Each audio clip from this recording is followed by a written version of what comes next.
Hi friends, మీరు ఎప్పుడైనా ఆలోచించారా హోమ్ లోన్ అనేది ఏ ఏజ్ లో తీసుకుంటే మంచిది అని? చాలా మంది అది ఆలోచించకుండా మనకు హోమ్ లోన్ వచ్చే అవకాశం ఉంది, చేతిలో ఎంతో కొంత సేవింగ్స్ ఉంటే వెంటనే ఇల్లు కట్టడానికి హోమ్ లోన్ ని తీసుకుంటూ ఉంటారు. ఎందుకంటే హోమ్ లోన్ తీసుకుంటే తప్ప సొంత ఇల్లు కట్టలేని వారు ఎందరో ఉన్నారు కాబట్టి. అలాంటి వాళ్ళు వారి సొంత ఇంటి కలని నెరవేర్చుకోవడానికి కొంత సేవింగ్స్ ఏర్పడగానే మిగిలిన అమౌంట్ ని హోమ్ లోన్ తీసుకుని అడ్జస్ట్ చేసుకుని వారి ఇంటి కలని నెరవేర్చుకుంటున్నారు.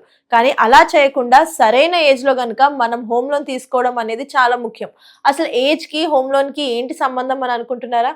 ఉందండి. మనం జనరల్ గా 25 నుండి 30 ఏళ్ల వయసులో హోమ్ లోన్ తీసుకోవడం అనేది చాలా బెస్ట్. ఇది నేను చెప్తున్న మాట కాదు, ఆర్థిక నిపుణులు తెలియజేస్తున్న విషయం. ఎందుకంటే 25 ఏళ్ల నుండి 30 ఏళ్ల వయసు మధ్యలో గనుక మనం హోమ్ లోన్ అనేది తీసుకుంటే తీసుకున్న వారికి ఈఎంఐ భారం అనేది తగ్గుతుంది. దానితో పాటు ఒకవేళ అదే సమయంలో క్రెడిట్ స్కోర్ అనేది 800 పాయింట్స్ దాటితే వడ్డీ లోన్ కూడా 0.5% తగ్గుతుంది. పైగా ఆ టైం అనేది కెరీర్ ని గ్రో చేసుకుని క్యాలిక్యులేటెడ్ గా మన లైఫ్ ని మార్చుకునే సమయం. ఈ మూడు విషయాలను దృష్టిలో ఉంచుకొని 25 నుండి 30 ఏళ్ల మధ్యలో గనుక మనం హోమ్ లోన్ తీసుకుంటే తక్కువ సమయంలోనే హోమ్ లోన్ ని తీర్చేసుకొని హ్యాపీ లైఫ్ ని మన సొంత ఇంట్లోనే లీడ్ చేయొచ్చు. అందుకే నిపుణులు సైతం 25 నుండి 30 ఏళ్ల వయసులోనే హోమ్ లోన్ తీసుకోవడం చాలా మంచిది అన్న నిర్ణయాన్ని తెలియజేస్తున్నారు. మరి నిపుణులు తెలియజేస్తున్న ఆ అంశం పైన మీ అభిప్రాయం ఏంటో కింద కామెంట్ సెక్షన్ లో కామెంట్ చేయండి. అలాగే హౌస్ తీసుకోవాలి అని అనుకుంటున్న మీ ఫ్రెండ్స్ కి ఈ రీల్ ని షేర్ చేయడం మర్చిపోకండి. Thanks for watching.